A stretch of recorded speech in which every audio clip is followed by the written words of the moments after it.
never thought we'd make it out. Cause we didn't take the safer route. Now it's ownership and bank accounts. What's the beef, what that cake about? Young and black on that paper route. They never thought we'd make it out. Never thought we'd make it out. Cause we didn't take the safer route. Now it's ownership and bank accounts. What's the beef, what that cake about? Young and black on that paper route. They never thought we'd make it out. What's the deal? We back again. Episode 6, Richard Hart Podcast. Your boy Munchie B. And the princess of the pod, Mariah. And we got a special guest in the building. We're gonna let him introduce himself. Go ahead. Yeah, my name is Ron. From the Crenshaw District, Crenshaw and Slauson. And I'm happy to be here, man.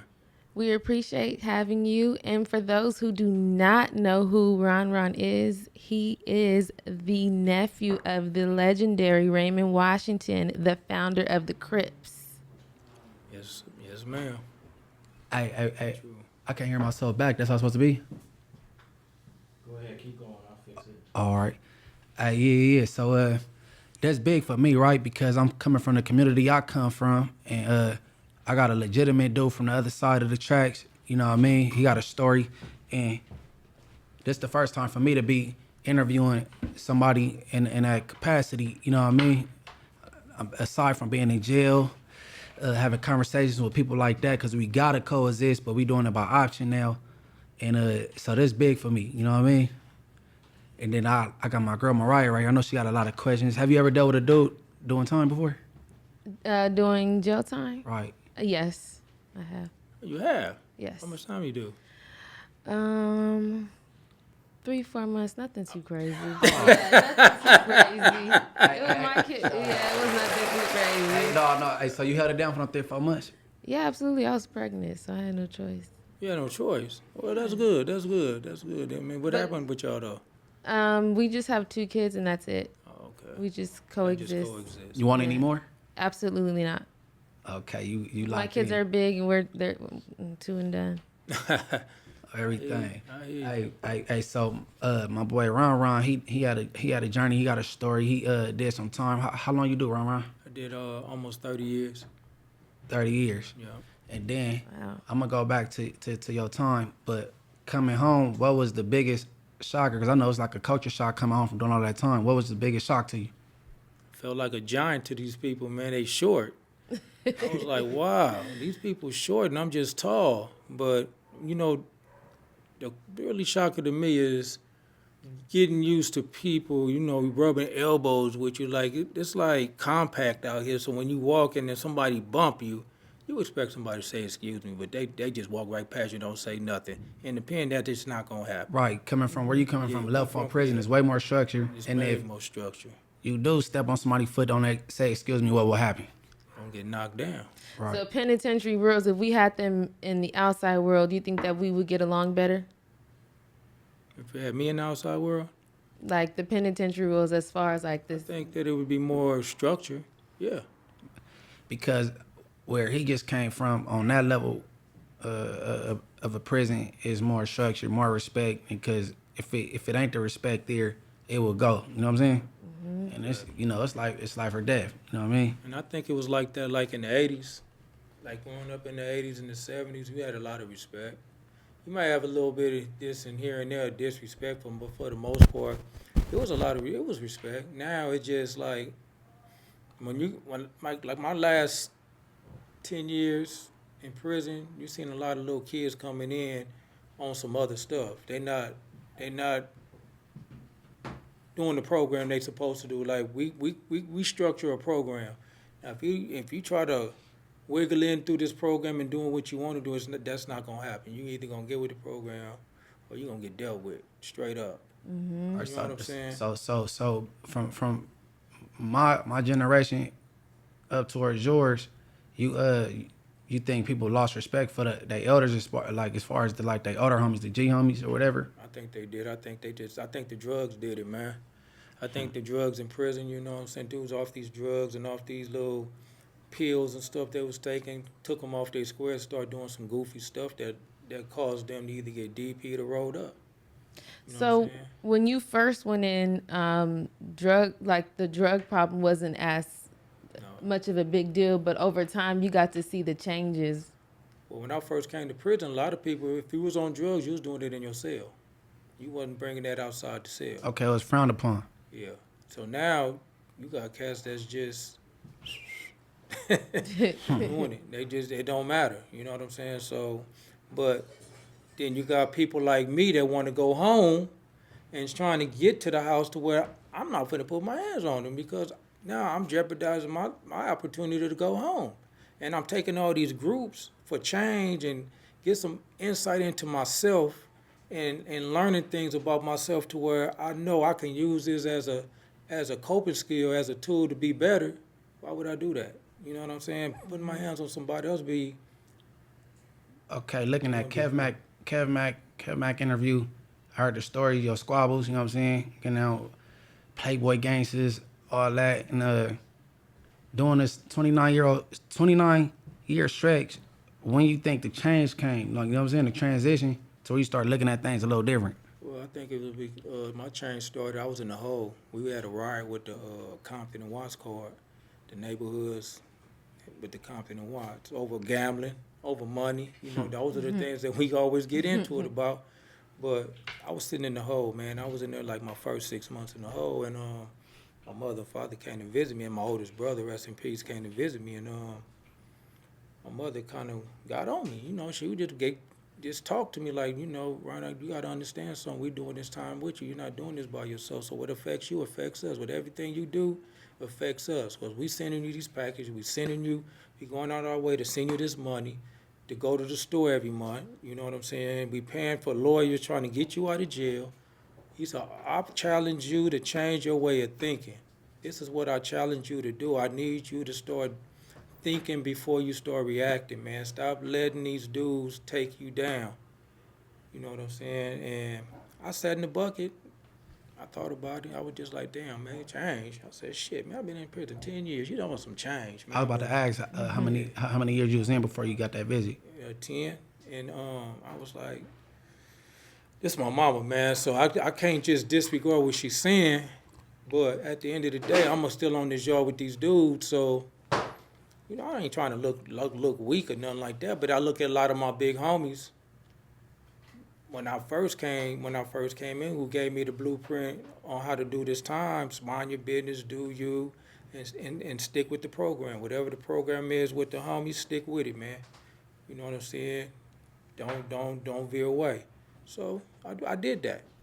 You know what I'm saying? But thought about it, and I said, man, I got to give this change thing a chance. So when I got out the hole, I started doing other things, you know what I'm saying? I told my homeboys, they say, man, I'm finna just chill. You know, y'all the homies, I'm here. But I just need to figure some things out about my life, man, and try to get out of here, man. I gotta walk this road trying to better myself. So it started there, and I bumped my head a few times, you know what I'm saying? I went to the hole a couple more times.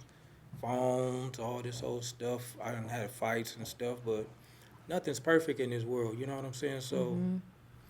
And then when you talk to homies that they respected it, right? And they respected it because they see if you're not straddling the fence, they're gonna respect what you doing. Right. If you around here saying I changed, I'm going to church, I'm doing this, but I'm over here gang banging, blood and cripping, whatever, they ain't gonna respect that. They gonna get with your program. Like, dude, they gonna get with your program because you can't straddle the fence. So me, I'm gonna say that I was hood. You know what I'm saying? As we would say, I was hood, but at the end of the day, I still needed to be a man. A man is gonna make choices that's gonna be hard for him to really do. And one of the hardest things I can do is just change my views on certain things and walk away from certain things I may see like, oh man, you know, I could walk away from a fight. Motherfucker call me up, I'm like, oh, okay. Hey, it's hard to do the right thing. Like it's real easy to you know what I'm saying, go do the negative thing, go turn up. You know what I'm saying? It's hard though, cause what you did and you hollered at the homies like I'm about to go, you know what I'm saying, get it right. A lot of people ain't gonna have the courage to do. Yeah, I told them, you know, and a lot of my little homies that come to the yard always come check in, come see me and this and that, but I just show them, bro, this is the program, this is what we do, bro. Hey, man, I encourage you to do this, do that, but I know you're the homie and you're going to do what you do, but don't get nobody caught up in your shenanigans. Because if you get us caught up in your shenanigans, that's your ass. That's just part of it. You just got to tell them. Right. Right. So one of my favorite books is the autobiography of Malcolm X, and I believe he did almost 7 years. And at one point, he was able to free his mind, so his mind wasn't in prison. At what point do you think that you were able to free your mind from being in prison, so your thoughts aren't so negative, and when you are able to think clear, in more of a positive attitude, maybe you know, wake up every day and not look at life as like this is just the end for me. Allowing my faith in God to surface and work within me and not fighting it. You know, once I believe in, I'm a true believer in God. I believe in God. You know what I'm Yes. saying? I believe He is real and Yes. He works. You know what I'm saying? So when I start I start reading my Bible. You know what I'm saying? I start praying. I start doing a lot of things like that. You know, I go to church. You know, sometimes I be thinking church is politics sometimes. You know what I'm saying? There was politics in the church, but at the end of the day, it's your personal relationship with God. You know what I'm saying? So I always try to keep God a center point, even in prison. I keep God a center point in my life. Even if I mess up, I can still go back and pray and ask for forgiveness, and I know I can be forgiven. You know what I'm saying? Despite of what may happen on this yard after I did, if I go to the hole, I go to the hole. But I know I can go in this prayer, and I can know that I can. It's still change is still there. You know what I'm saying? And I also tell myself, there's always room for better. So if I'm doing good now, there's always room for better. So I always challenge myself in that too. So I think it was my faith, man. I just allowed my faith to really work within me and I let people see it because I was going to church.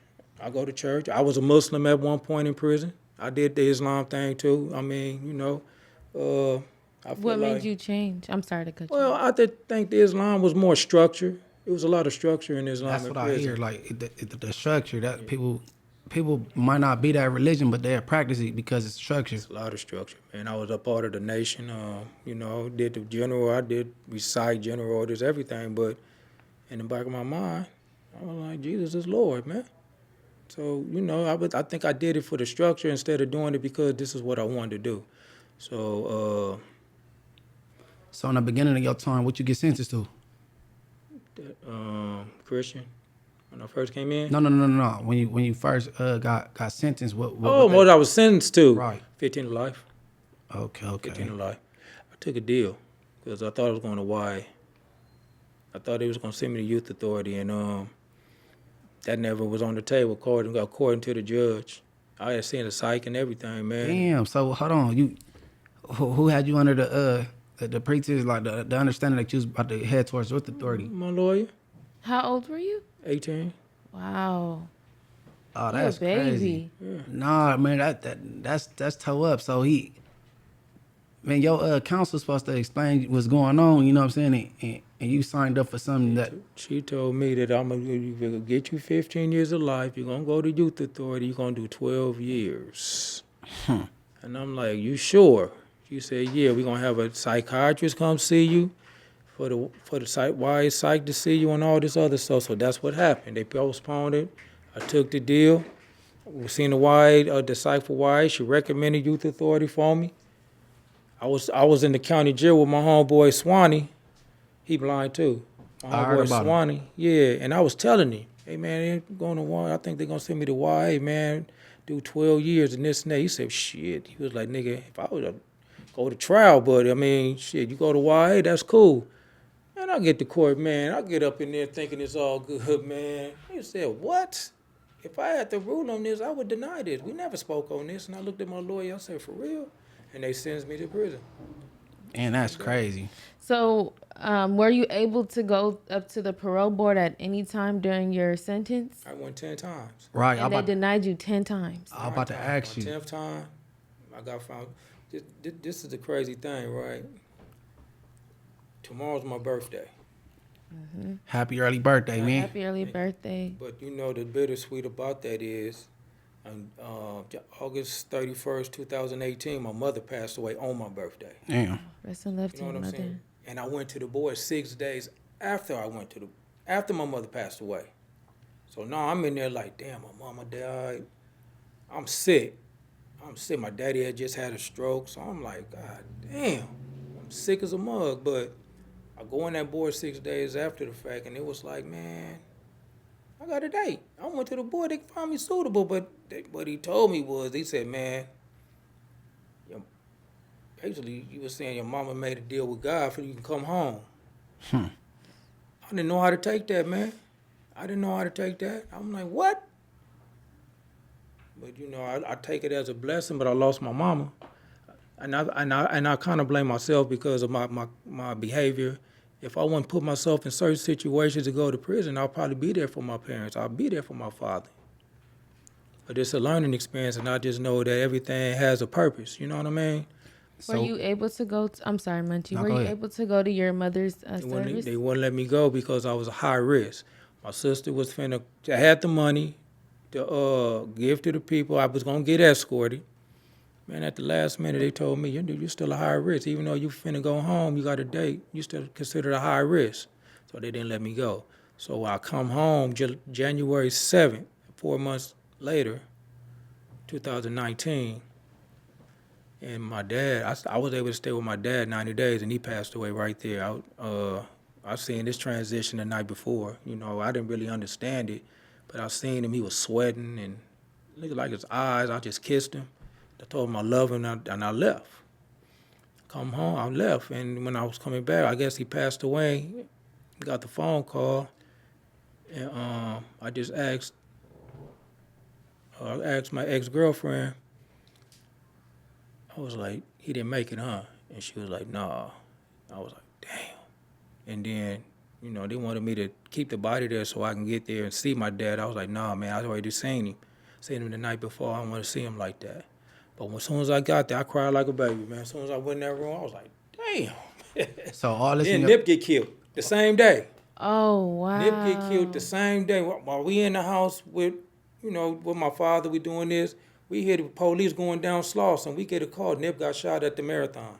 Same day. Wow, so it was a chaotic March day. 31st. 5 days after my dad turned 70, my father passed away. So all this in your memoirs. Yep. Man, you know she get down with the book. She be. Oh, I got my memoirs too, because I used to write journals in the pen. I got journals, and I'm turning them into memoirs called In My Own Words. So I'm just, I got pictures, I got all that stuff. So it's You got legendary photos. Yeah. But, you know what I'm saying? You got pictures of your pops, Raymond Washington, all that. I got pops, everybody, man. Right. Yeah, just get at me if you ever need help with the book. I write books, so. Yeah, that's her get in. because I've been on that because once we promoted my movie, Birth of a Crip, the Raymond Washington story. We promoting that. We trying to, but you know Hollywood is on strike right now, so it's The writer's strike. Yeah, so now it's kind of hard, but I got people like Bobby Brown, the singer. He's helping me. Wow. He helping the family. He's really pushing it, and we got Big U. We got Kenya Ware. We have all these people that's really helping us, man. We did all the interviews. I told Munchie when we do it, they need a blood on there. I got it. Hey, I'm in there. Yeah. So Yeah, that's dope. yeah. So you know, it's just about Raymond as the person. You know, we know who he was as a gang member, but what was his whole purpose of starting the movement? He started at 13 Right. years old. Okay, but it's the little discrepancy. Did that get cleared up? Anybody from the east side reach out? Because I know a gang of the OG, triple OGs from the east side feel like the west side got their hands in it so much. Like, did any of that get resolved? Like, or some of them take part of it, like, or join? No, I don't think who got Barefoot Pookie. It was a few dudes that was on there. Barefoot Pokey from the west side. Yeah, he from the west side, but I don't really know a lot of them dudes that they interviewed. But my thing with that, then, if that's the case, why y'all didn't do a movie? Right. You know what I'm saying? Why y'all didn't do a movie, bro? It's like, this is family. Y'all took the initiative. Yeah, the whole thing was, you know, everything was based on a thought. You know what this thought was? The thought was I was supposed to write a book. The book was from my journal. This was me. It was me, Kenya, and my homeboy Lamont, Baby Waco. Mm-hmm. We talking in the living room. He said, man, you should make them journals into memoirs, make it into a book. Mm-hmm. That's how it started. We said, okay, well, I can do that. I can do that because I had all my stuff. I had sent my journals home when I got found suitable for parole. I sent all my journals home to Lamont, Baby Wake. I said, read those, man. He said, boy, you can make a book out of this because it's just a lot. then it turned around. He was like, when we was talking about my Uncle Raymond, he was like, you know what? You can make a movie out of Raymond. Because, that's your uncle, this and that. I mean, they need to know what's really going on with Raymond and all this. So we decided, okay, we can do that. That's how it all started, though. Now, as far as the East Side thing, like I said, man, I mean, they could have talked to the people that was helping me with it. You know what I'm saying? If they Yeah, I know they know how to get in contact with Big U. I think everybody do. Or they could have talked to me, because I knew a couple cats from the East Side that I dealt with myself, but nobody said nothing to me. So, and I would have been receptive to, okay, that's cool. Y'all could have probably come in, they could have interviewed you and everything, and y'all could have been on here. But I don't know if they want to be on the interview, if they want to be on TV, if they want to do this. I don't know that. Right. But you ain't said nothing to me. And I don't know. I mean, I don't put too much energy in it, man. If they still want to talk, I mean, it's cool. I mean, because it ain't done. Yeah, I don't think you hard to get in contact with. If I wouldn't have met you through Skip, I still would have. I think I could have found an avenue to get through to you. Yeah, for sure. Because I definitely like this guy right here. I've been wanting to holler at him even before we started doing this. Just, have a sit down with him, because I know he's a dude that has his hands in things, and I know with the two communities, we can always come with a resolution on something. Yes. That's my whole thing. What's the resolution to the conflict that we have with each other? How can we solve this type of stuff? We've been doing this shit for years. Inglewood Family 6 has been beefing for years, 40-some years, you know what I'm saying? Mm-hmm. Just like us in the HRA gangsters, we've been beefing for them 40-some years. What kind of resolution can we have to stop this bullshit? How can we stop it, or at least slow this stuff down? Because I know everybody not going to be with it, but at the end of the day, I think they all will respect the fact that this is what we were trying to do. Yeah. And that's me. That's where I'm at with it. You know what I'm saying? That's why I can go to Inglewood, talk to him. I can go talk to my boy Bandit. I can talk to Tiny Nut. I can talk to Kick-Ass. I can talk to these dudes in Inglewood and be like, what's up, man? Because I got their ear and I got the respect from him. And some of them I banged with, like Kick-Ass. I banged with Kick-Ass. I know him. His brother, my big homie Knuckles. So I know him. I knew the guy from NHP. I know all these dudes. You know what I'm saying? So they can't, man, I just know these dudes like I know dudes from HRA gangsters. I know dudes from different hoods, and we have a good relationship. Because it's all about respecting how you present yourself to people, man. Because I'm not out here with the extras trying to be this and trying to be that. I'm just being me, man. So being that you were about 8 years old when your uncle Raymond Washington had passed, and you did a long time in prison, now that you're out, do you get a certain level of respect being that, or do you have to introduce yourself that way, or do you just keep that private? I used to keep it private. Truthfully, I kept it private for a long time until my homeboy Kev Mac interviewed my dad. He found out some type of way, and he interviewed my pops. And I talked to Kev. He was like, man, I didn't know Raymond Washington was your uncle. I was like, man. I said, well, shit, man, I didn't think it was that big of an issue. And I didn't think you would believe me anyway, because I'm a light-skinned dude. Raymond Washington dark.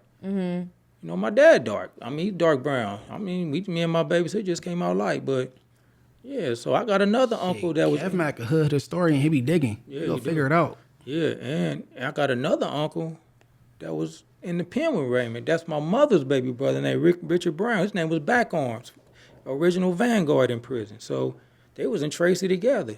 So I got two uncles that got names in prisons. I just talked to my Uncle Ricky, too. He's a preacher. He did life. He had 17 years, got out. Now he's ministering up north, but he's originally out of Watts.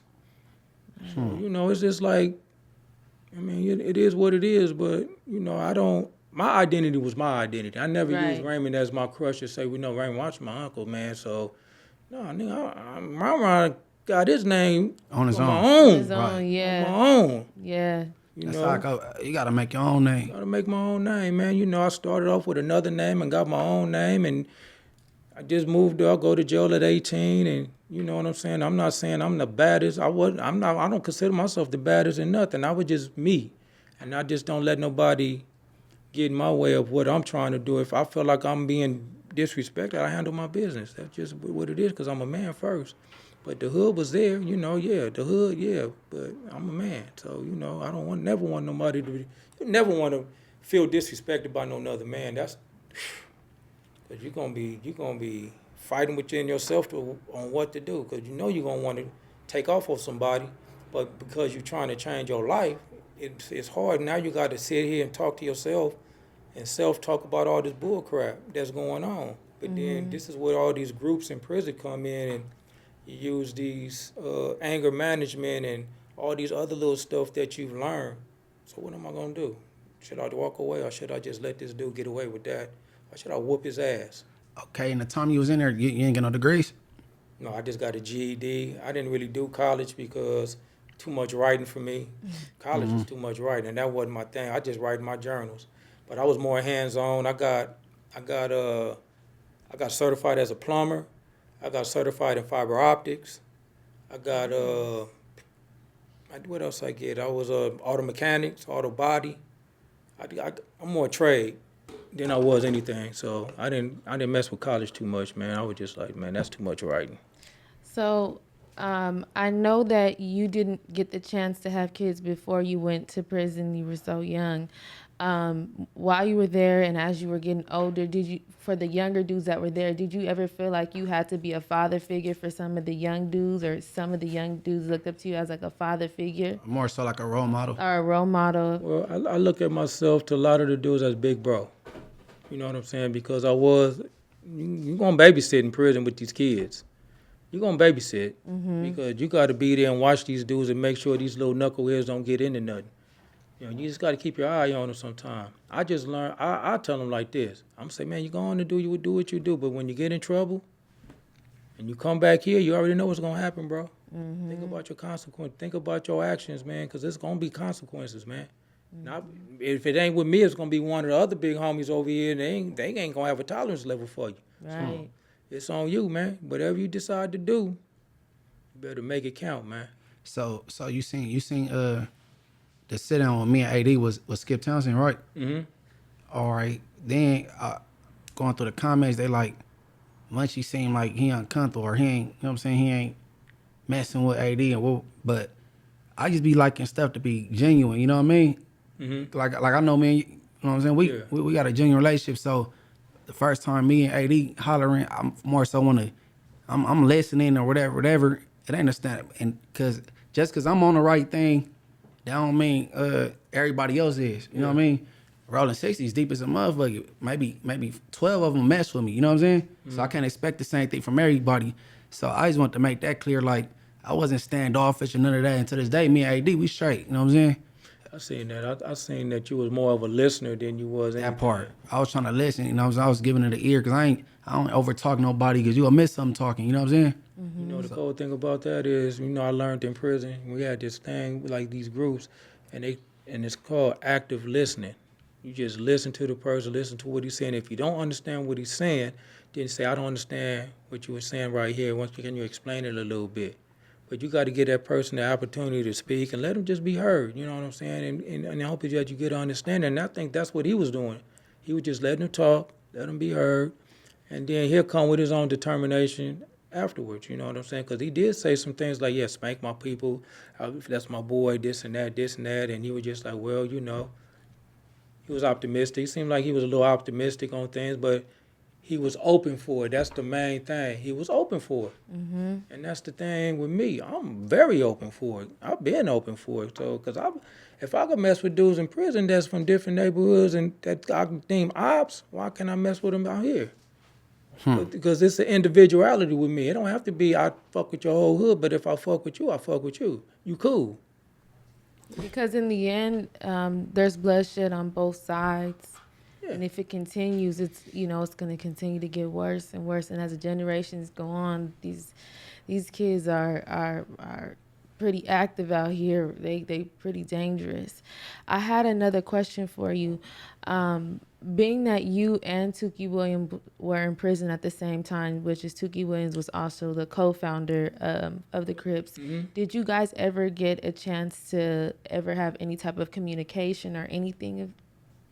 I seen Tookie Williams when he came down to the pen. I think it was 91, and he was in high power. I was going to a visit, and I just happened to see him. But no, I never had spoke to him. I've never. The Closest person I know that was probably with Tookie at the time when I was down there was probably a couple homies that was in high power. But I've never had words with him. I never spoke with him. None of that. You never had any like questions or anything for him either? Just No, I didn't have no questions for him because at that time I didn't have no words for him because him and Mommy Lil Fee had clashed up in there, and I was more or less like, fuck it, man. Right. We got into a Lil Fee, fuck it. I mean, it is what it is, you know what I'm saying? But as I got older, I mean, if I had a chance to meet him, I would have questions for him. I would ask him questions. But, you know, unfortunately, man, they shouldn't have never gassed him, man. I yeah. don't think he deserved that. Yeah, that was. I remember being in high school when that happened. It was regardless of what people say and you know what he was in there for. I thought it was sad. You know, I was a kid, but you know, seeing that he wrote children's book and he had changed his life around and things like that. You know, that's as a kid, that's what I was looking at. You know, so They ain't no difference. They ain't no different than us. If they can make a decision to off somebody and kill somebody, they ain't no different than any gangbanger on the street. You know what I'm saying? Like who is it? Who are they to make them type of decisions? You know what I'm saying? Like to death or you know what I'm saying? That's crazy. I mean, And now they doing away with it. All these dudes that's sitting on death row right now finna go to the main line. right. They finna do away with it. So it's like, come on, man. You ain't killed nobody since Tookie, I don't think. I don't think nobody else got killed. Anybody got killed since Tookie? In January, the month after, they did one guy, an old white guy named The Indian guy, huh? He was an Indian or something like that? He went black. Yeah. I mean, there was 2 people in the last, what? what in California? As far as California That goes, was December, then the next guy was January. Yeah, California. And it ain't happened since January Yeah, of 06. but, I mean, he the first gang member I know that got the gas chamber. I don't know other gang member got the who Tuggy?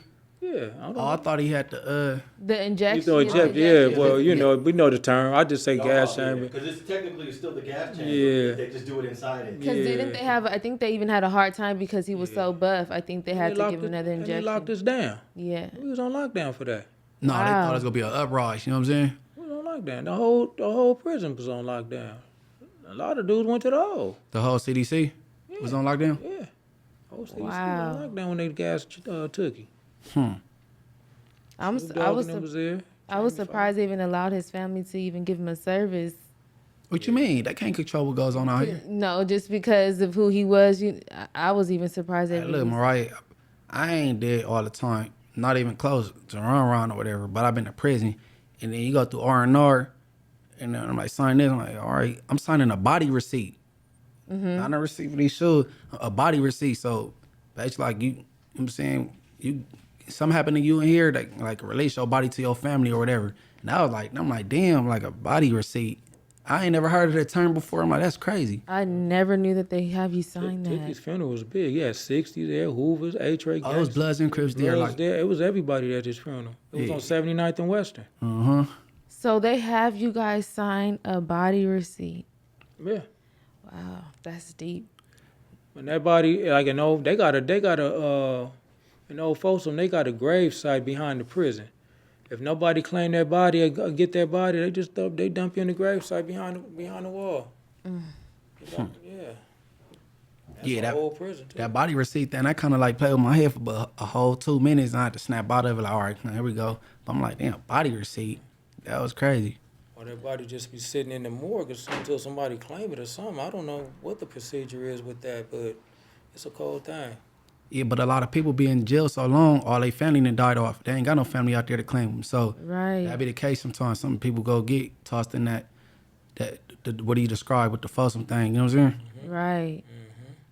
That's so sad. Yeah. That's terrible. Hey, but I want to commend you on the Spotter Loc interview because you got approached with certain questions, and I don't think nobody else could have answered it no better. And I think that probably come from being in jail, having the politics, being diplomatic, and things like that. You know what I'm saying? Yeah. And I noticed like it ceased on the internet after a while, and I figured I'm like that came from Ron. You know what I'm saying? So I wanted to commend you on that though, but. Right here, we don't focus on the little rah-rah and all the little drama though, but I have to throw that in there. Yeah, because I just feel like, if I don't know everything about people. You know what I'm saying? Because, you know, like I say, I was gone. So I just don't try to indulge myself in all that bull crap, because all that shit do is just cause another, it could have caused some other shit. So Right. I gotta protect myself sometimes, you know, even on social media, you gotta protect yourself, because you know, they'll take shit the wrong way. Just like I see on YouTube, I see my face on something saying this and saying that, even though I didn't say nothing wrong, but it said something about if a person is doing this and seeing if he was a rat in prison, what would happen? 9 times out of 10, he said they wouldn't even be able to unpack their stuff. I just feel like, okay, I put myself out there, I open myself up for that. You know what I'm saying? That's why I say sometimes you just gotta guard yourself and guard your words, man, and just know how to really.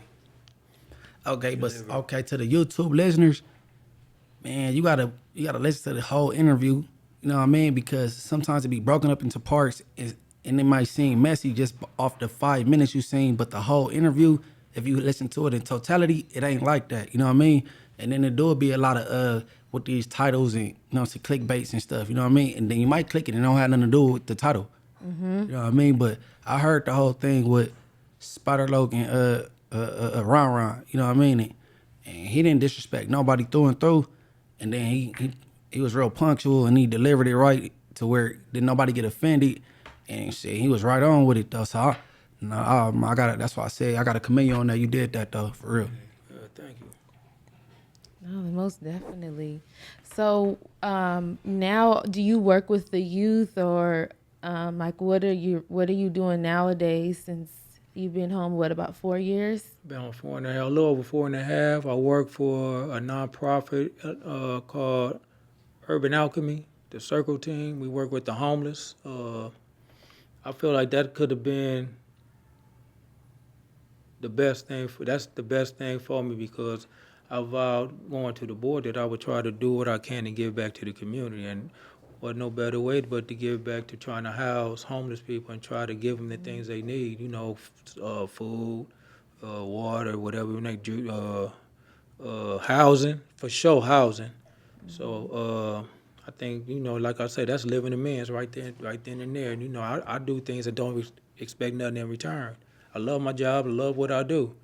You know, I get tired sometimes. Like, man, I be tired as hell coming home from work because I go to the gym every day and everything. But at the end of the day, I love my job. I love helping people. I love, you know, coming to the table with ideas like with Munchie or whoever else, like my boy Baby Spike, coming with ideas to see what we can do to change things. Cause Spike just sent me a text now about what did he send me? He just sent me a text about bridge building night. And I think that's talking about Bloods and Crips coming together, and it's gonna be food, resource sharing, community healing. You know, tomorrow night. But Okay. it's just And for everybody know, Spike from where? A-Tray Gangsters. And that's my boy. I did time with him, and he's a real advocate towards change in this community and in all communities that would accept him. And you know, and that's all I'm trying to do. I'm just trying to do the same thing. I'm just trying to be a voice, to be a vessel, man, and try to talk to these kids. Because if I can get 1 or 2 people out of 10 or 20, I'm doing something right. Yes. You know what I'm saying? That's the object. If I can get 2, maybe next I can get 3 or 4 people. You know what I'm saying? That's what it's all about. That's what I try to. That's why I be going to the schools. Well, I ain't been since because COVID hit. I need to pick back up, but I try to target the age group before they gain a reputation somebody won't forgive. You know what I mean? Yeah. Like that, or they get too active because you did 29 years and somebody might see you from way back in 88 and still be pissed off. You know what I mean? But like if you get somebody my daughter age, you know what I mean? Well, nah, they be acting around 16, It's 17. typically 11 or 14 when they first start joining, right? Right. You know what I'm saying? So, like, I want to get them before they get started. Like, you got a face full of tattoos, or you got whackouts and all. I'm like, you know what I mean? You know, whatever. It's cool. Man, you could be straight, but I ain't trying to save your life. But, you know what I'm saying? I'll be more so on that, though. And you know the one thing about talking to the community and talking to these people, you got to speak the language they understand. Mm-hmm. You got to speak the language they understand, and so they'll know where you're really coming from, man, because you've been there, and you know this is how you have to deliver what you have to say to them. So you have to basically speak their language that they understand, man. Yeah, man, you know, I understand where you're coming from, but you delivering your pitch on who you are and what you've been through in life, from where you was and to where you are today. And it'd be cool that I'm younger and I'm closer in age, and they probably could hear something still, you know what I'm saying? They know I could resonate, you know what I'm saying? So they, versus it being your mama and your mama like whatever age, you know what I'm saying? Your mama's supposed to tell you or preach to you like that, but if you hear from somebody, you know, that really been through it, that's about that life, ain't no buster, and they ain't saying it because they scared, you know what I mean? It hit kind of different. Yeah, most definitely. Being that because you have both of your parents, a lot of the times they say kids join gangs or get into commit crimes because there's an absent parent or things of that nature. Where do you think your head was at during that time? Me? No. I had my parents, I think it was more or less, my parents had 4 other kids to nurture. And maybe because I felt like I wasn't getting the attention I felt I was looking for or deserved, you know what I'm saying? My dad used to get on me super tough. You know, I used to get whoopings too, so I think that didn't help. I mean, it was just like I had anger issues. You know, growing up, I mean, you push me to the wall, I'm gonna start swinging. And I think I used to, you know, growing up as a kid, I think I jumped on by other gang members because of where I grew up at before I even started gang banging too. So a lot of that has to do with it too. And I was like, man, forget all that, man. If I'm gonna keep getting jumped by these dudes, I'm finna be from over here, man. I know these dudes. I grew up with these dudes. It's what it is. I bet you they won't be doing this now.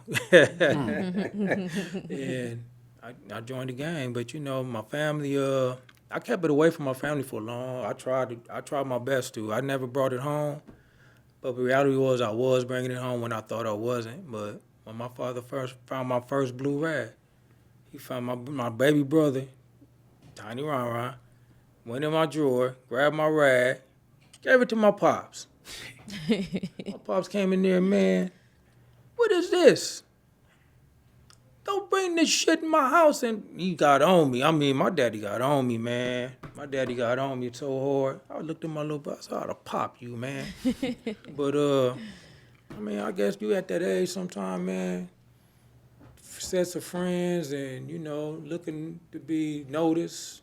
A lot of it has to do with when it. you young, you impressionable too, though. Yeah, so it's a lot of it. I didn't play no sports. I mean, I tried to play sports. I played football. I was game banging playing football for Crenshaw. That didn't work. So I should have started a little bit. I would try to play baseball and all this stuff. I mean, I boxed.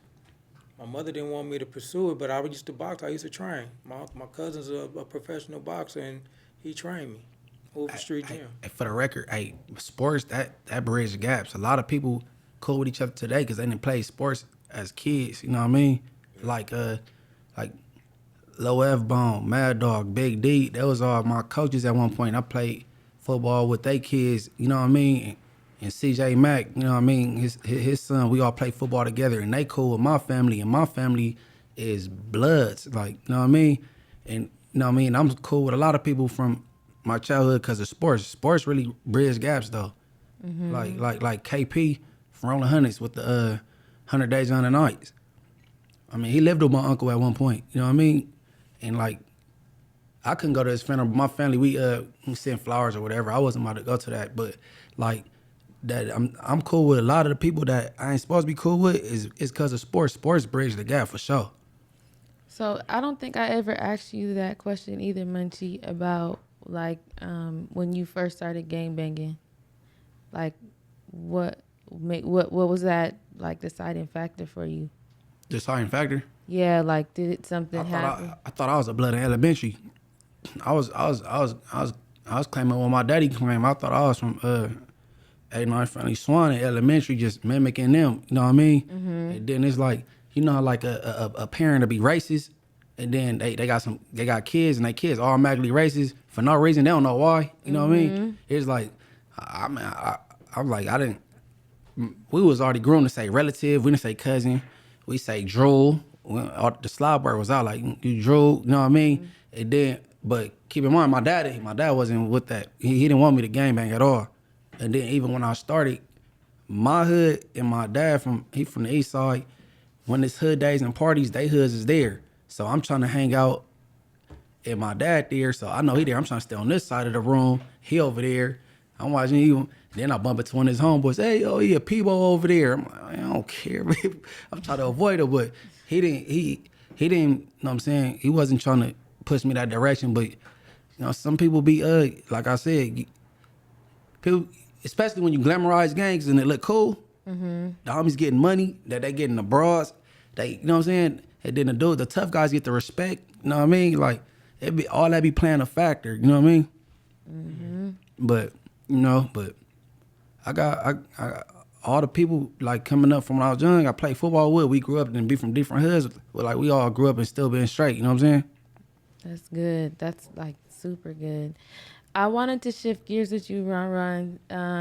If you don't mind us getting personal. So now that you home, do you feel still youthful? Like, do you still feel really young? Sometimes. Sometimes. So do you date and stuff now? Are you married, anything? No, I'm not married. I was married. I was married in prison for about 15 years. Wow. Yeah, I had a family visit and all that. That part. Yeah. Okay. Yeah, I was married. That part. Okay. I was about to say the first 15 or the last 15. Yeah, hell yeah. I had to go back to the cell with a smile on his face. Yeah, and right now I'm chilling. Everything good. Everything seemed to be up and up.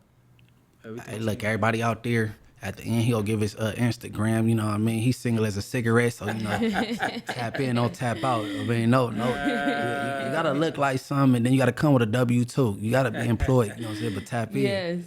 Yes. Hey, yeah, it's good, though. I'm just chilling. I'm just chilling and enjoying the shit, enjoying life, man. I'm out here. Sometimes I feel old, but then I hit that gym every day. Yeah. I hit that gym every day, so when I do feel like I don't want to go, I push myself to go, but I feel good at the end of the day. I don't want to never be lazy, so. Hey, Mariah, he had me feeling like, damn, man, I'm tripping. I hear him like, yeah, man, by the way, I was out the country for 10 days. I'm like, 10 days? Now, I ain't got a passport, you know what I mean? Mm-hmm. He came on, where was you at for 10 days? France. Nice. To France for 10 days, man, enjoy myself. That's a place I would recommend everybody to go to, man. Okay, so a lot of people are under the impression that you for convicted felons or people that have been to prison, they cannot get their passport.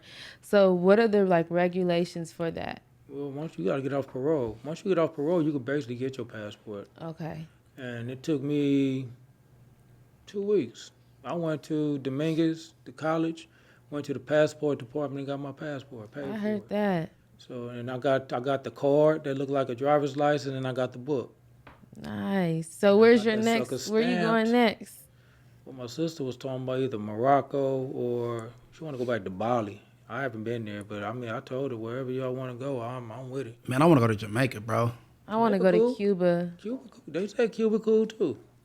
I don't want to go nowhere they tripping, and then because the old girl got caught with that little bit of weed, they had her acting like she shot somebody or something. Like I was in Russia, wasn't it? Yeah, I don't plan on going there anyway. So not like that, but and being gay is against the law. So if you got a little girlfriend and you come with your girlfriend, don't do it. You know, If you want to go out the country, try France. You might have to have. that's on my bucket list. You for could sure. use your debit card out there and everything, so you ain't got to worry about the money issue or nothing. Yeah, that's on my bucket list for I sure. was in South France. I was there in Monte Carlo.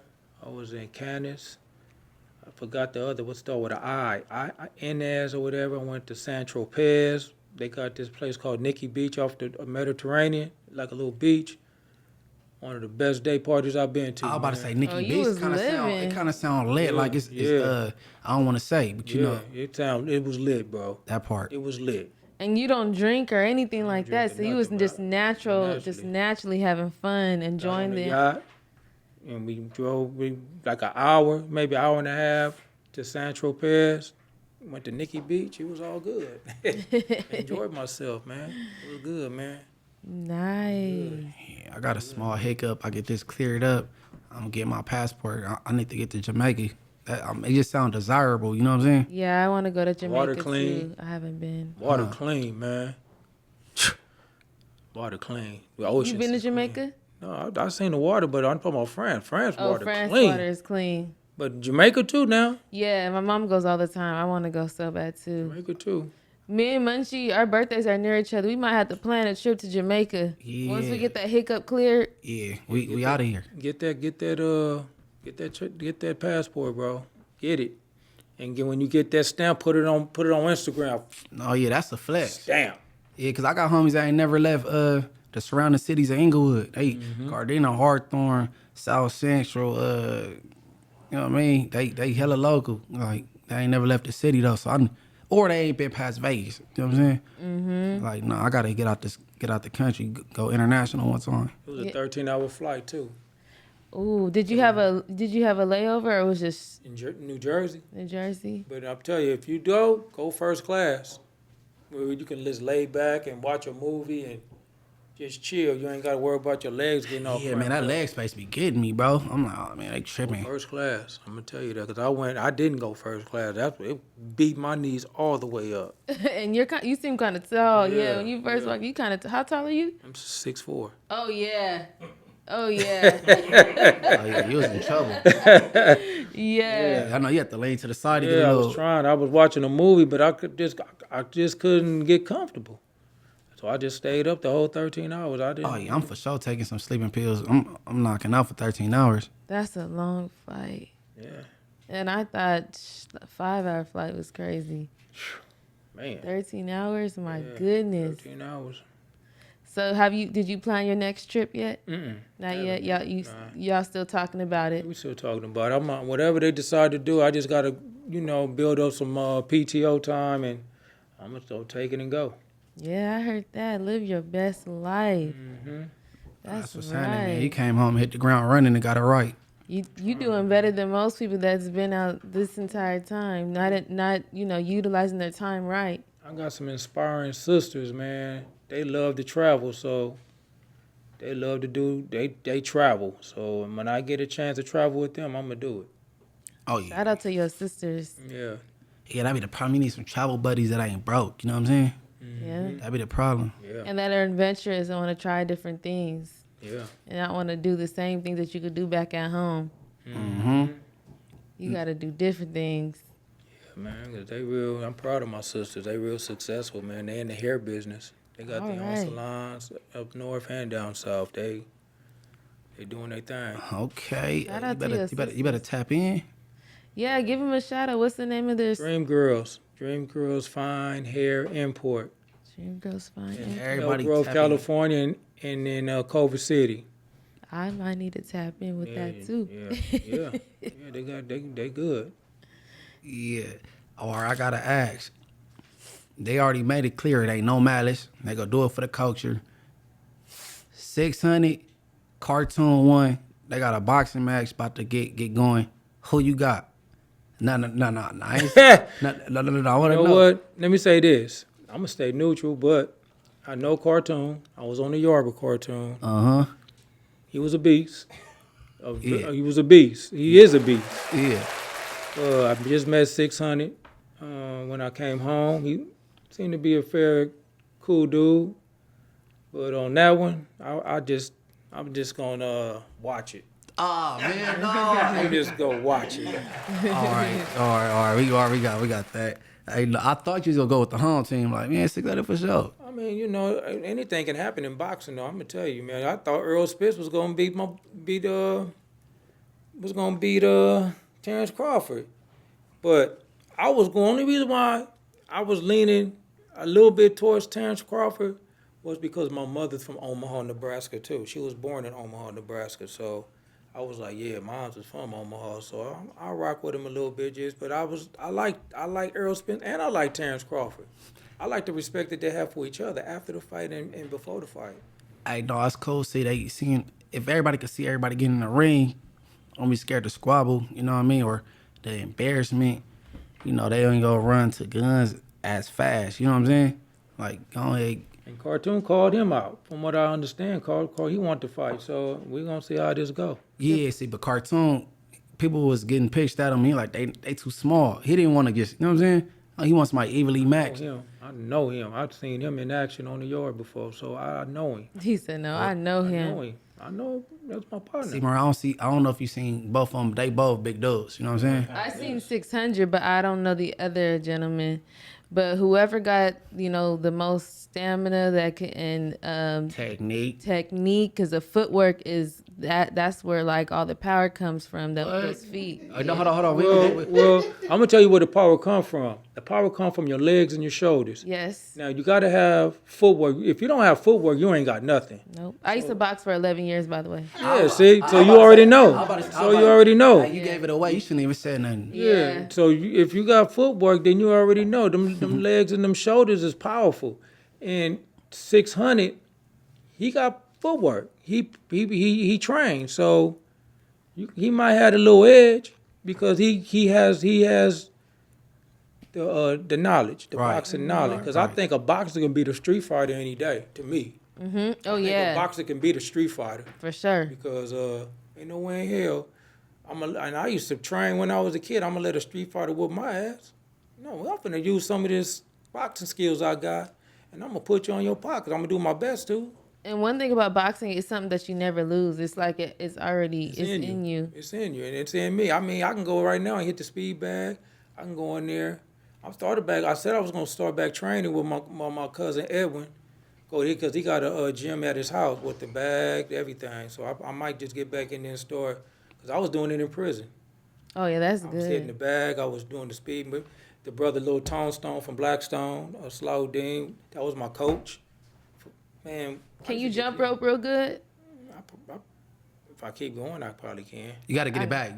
I could triple jump. I could still do it to this day. Triple jump. You know what I'm talking about? Box for real? Oh yeah. That's why What weight division? I don't think you should have said it. I was getting ready to it was right before they allowed the women's Olympics, but I got pregnant with my son and that stopped me. And then I went back just to train, just to keep What you think about Clarissa Shield and the other Baumgartner? I'm not familiar with them because you know why? I kind of stopped watching it after it got a little commercialized, and then it was a lot of UFC. I'm not into UFC. Yeah. Is Carissa one of the ones with the She undisputed. Dark skinned. I'm talking about the woman with the Olympic things going on, and they didn't really want to give her credentials after winning because she said she got more male hormones than the female hormones. Like, you know what I'm talking about? I don't know. All right, we got. You know what I'm talking about? I looked that one up. I don't know, but I know there's this one. They said there's this one boxer that's real good. She's a female from Detroit. They say she's real good. I don't know her name. Is it Baumgartner or is it Clarissa Shield? You could be on it. I don't know, but I know they said that she was really good. I had looked at some of her video. I was like, okay, yeah, she got it. Everybody see me. I remember when I had a fight in prison, man. And as soon as they seen my stance, my dude wanted to fight me. I put my stance up. They was like, oh, this nigga used to box. They was like, damn. I was like, man, you in trouble now. Either I'm gonna get beat up or you gonna get beat up. I've been wanting to go back too. I just had to stop wearing nails, and I'm gonna go back and just train. Man, I didn't. Damn, man, you would never think that she Looks is boxed. deceiving, and that's why I say you shouldn't have said nothing. But the cat's out the hat, man. You would be probably a lightweight, huh, or a featherweight. I think I was featherweight. When I was boxing, I was like 118. Yeah, this is probably the heaviest I've ever been, to be honest. But I was good.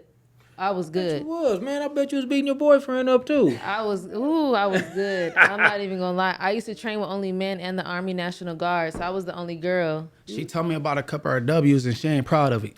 You know when you forced, like, you don't make me, you know what I'm saying? She ain't proud of it. You hit that part of that chin, it's over with. Or hit that side of that head or that chin or that ear, it's over with. First man to the chin win. Because one of my street fights, the girl passed away 2 years ago, so I don't like to really brag about that just because she passed away. It had nothing to do with me fighting her. I was in high school. She was older than me. She just didn't like me. Long story short, me knowing how to fight, I told her I didn't want to fight her. And I knocked her out. When she hit the floor, she had a seizure. So, yeah, it was bad. And that was, then 3 weeks later, I got into another fight with a girl. She was trying to fight my cousin and broke her nose. So I was like, I don't want to fight no You more. need to register them hands then, I was about to get my hands registered, and then I ended up getting pregnant with my son. So My daddy taught me the art, like self-defense. He was in the Marines, so he taught me a little self-defense and how to use my hands and stuff. When I take that. I took the shit I learned with my cousin, boxing. I went to the Hoover Street Gym and trained. I was a fighter in the neighborhood. Everybody that know me know Ron was a fighter. He was a fighter in the hood, and that's what I did. But, and as I get older, man, shit, I fuck around and break my wrist or something, man. I'm old, man. yeah, you're not old. I'm old, man. I don't, Old is a mindset. Yeah, I'm 52. I'll be 52 tomorrow, man. I feel That's good. the It's a mindset. blessing. It Because is some a people blessing. can't make it to see 20, 25. You know what I'm saying? Shoot, 18 nowadays. Yes, so that's why I'm saying we gotta save these kids, man. Yes, Because sir. they don't understand the ripple effect of their actions once they Sign up. yeah, man. Yes, and for the record, I don't want to fight nobody. I just See, that's what I'm saying. They I'm a about to be prissy trying girl. to throw you out there for a celebrity fight. Yeah, Keep your nails on, man. yeah, Keep your nails on. I'm prissy. I ain't trying to fight. Leave me alone. Yeah. I'm just, it's all good. I mean, we live and learn from our past mistakes, even our accomplishments, man. We accomplished some things and we feel like we can do better. I'm gonna strive for this now. Like if you make a mistake or two, man, just learn from it and keep it pushing, man. Keep it pushing, man, because I guarantee you keep striving towards the goal you seek, you're going to make it. And once you make it, you're gonna have another goal that you want to set. You might bump your head a couple times, but you're going to make it. You just got to have that mindset of I'm gonna do it. I can get there. The goal is to always be better than who you were yesterday. Exactly. And I said that a long time ago. You just took the words right out of my mouth. I was like, damn, I used to say that all the time in prison. Yeah, I read a lot, so we probably got that from a book or something. I don't know. I read a lot. I but think I got that just from life. life. That's me. Life, man. We lived. Munchie, you can agree. We lived a life, man. Yes. I mean, I had parents in my life. I had a good family. I got everything, but I still lived a life of violence, man. I self-imposed on myself. Really, I did that. I'm not blaming nobody for my Likewise. shortcomings, man, but myself. I did that. My choices and decisions got me where I went, but my life instead just got me where I'm at today. I'm out. Yes. I actually remind Munchie all the time, like he's a walking testimony. I probably say this every episode. And this weekend, we all had a blast this weekend. Me, Munchie, and a couple of the friends, Ash Bash. And me and Munchie had like a deep talk just about like, things he's been through. And I was like, you always appear to be happy, like, and in good spirits. And like, you don't carry this on. Like, and I used to be a severely depressed person prior to me even doing this podcast for just general life stuff that I couldn't even control. It had nothing to do with a man or anything, just general life stuff. And I told Munchie, I felt bad. Like, how dare I be depressed? And you've been through way worse things than I have. And you brought out so much happiness in me, bringing me out the house. I had a blast. Man, he was drunk. I seen him on there. He was drunk. He was Yeah, tipsy. he was I singing seen him. R&B. He gave me a shout out too. I heard him too, man. I was like, "Look, my boy." He gave me a shot, man. Hey, no, for sure. Hey, no, hell yeah, we was karaoke in the car. I'm an R&B thug. He was singing. He said he made us play John B. Avant. We was having a My boy blast. too. I like John B though. Yeah, we like had John a B. blast. I like John B, man. Hey, no, that was cool, man. People got to know how to be themselves and you ain't have me gangster all day, you know what I'm saying? Yeah. You got to know how to have fun. Like, Can I take another shot? No, take another shot. I'm gonna send a shout out to my organization. It's called A Step Towards Change, towards juvenile reform. Yes. And I would like to go into prisons with it as well. I got myself and Ronshell Mack, who's helping me put everything together from Atlanta. We're doing our thing. We're trying to, just get this thing up going. I'm gonna be up in Sacramento probably soon. Cause my brother-in-law Marcel has a podcast. I'm gonna get on there, and we're gonna just try to push this thing as far as we can. And if you want to be a part of it too, Munch, hey man, we can go up north too and talk to these kids too, man. Munch, you gotta get on that. I'm gonna push you. No. I was just trying to say, like, how to get inside the juvenile halls and stuff like that. I always wondered though, but you know what I mean. You got to fill out the application. Baby Spike gave me the app. You got to go online and fill it out. But once I get it from him again, I'll send it to you. I guess you can fill it out for him, huh? Mm-hmm. Yeah, we can do that, man, because we need to get up in there and talk to these kids, man, because all the hard niggas is dead, man, or in jail. I'm telling you, man, ain't no hard niggas out here. We play hard. We know who we are. We ain't letting nothing slide. We doing what we do, but Oh yeah, I'm comfortable. yeah, with my skin. I'm straight. comfortable about who we are and what we, I'm not proud about what I've done. Don't ever get it twisted like I'm proud about my actions and what took place and all that, but I'm proud about who I am today. That's why I say it's harder to do the, the good thing or positive thing. It's way harder, you know what I mean? Because typically this ain't the cool thing to do, you know what I mean? So like you gotta be secure with yourself and shit like that. Then, you know what I mean? But I'm cool with what I do. Like I ain't tripping. And one thing I could commend Munchie on is that, regardless of what people may say about him, I don't care, because motherfuckers done asked me questions and I was like, man, listen, man, that's my partner. I don't give a fuck about that. I mean, that's my partner. This is a person I deal with. We have a personal relationship that we deal with each other. I don't care about all that y'all talking about, because half the shit y'all be saying or half the shit a cat to say about somebody don't even be true. It don't even be true half the time. So that's why I be like, bro, if y'all don't have y'all information right, why y'all speak on stuff? For half the stuff that people say about him is crazy. To be around him personally, I felt the safest. I had the most fun. He's just like a ball of energy, But for other people that don't get to experience that, that's just on them. Yeah, People but gonna talk. A reputation hard to shake though. So if they, what I'm saying, they just know me one way, then that's what it is though. But But his reputation might not shake for 50 years, but guess That's what? what I mean. Within that 50 years, I bet he do something good. He's already doing something good, Exactly. We all here Something doing good gonna something come about good. it. I just believe something good always gonna come about it, because if you're striving towards greatness, you're gonna receive greatness. that part. Yep. Straight And up. like we both said, as long as we are better than who we were yesterday and we learn something, that's what matters the most. Raymond, why don't you shout out all of your social medias, and then again, your organizations that you're working with. That way we can put them in the description. Okay, Ronnie Cool 47 is my Instagram and Facebook page. Step Toward Change is the organization that I'm working with right now. That is really, it's my organization, me and a couple of people that we're doing. I want to give a shout out to my movie. It's Birth of a Crip, the Raymond Washington story.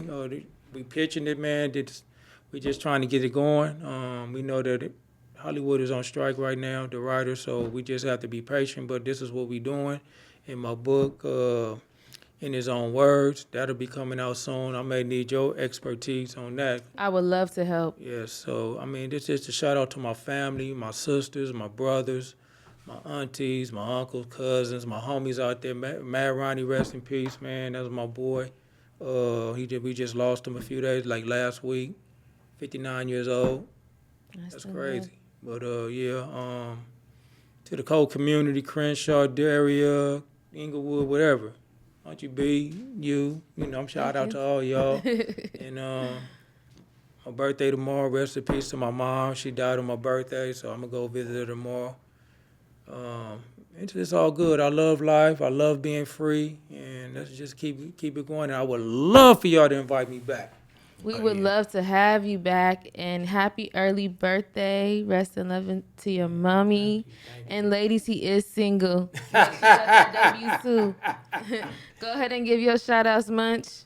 Oh man, shout out to everybody, you know what I mean? We do this every, you know what I'm saying? But everybody follow the new Rachel Hart, Instagram _Rachel Hart, spelled how it's supposed to be spelled is _Rachel Hart. And Birth of a Crip. I'm gonna be one of the domos in there, so everybody watch out for me, saying? Go ahead, right? You didn't give your Instagram. I ain't tripping. I'm focused on Rachel Hart _ Rich at Heart Podcast. Everybody go follow that. You know what I'm saying? We gonna have that in the description also. We just kicked off the Instagram page. Go tap in with it. And what do you want to say about your latest song? Okay.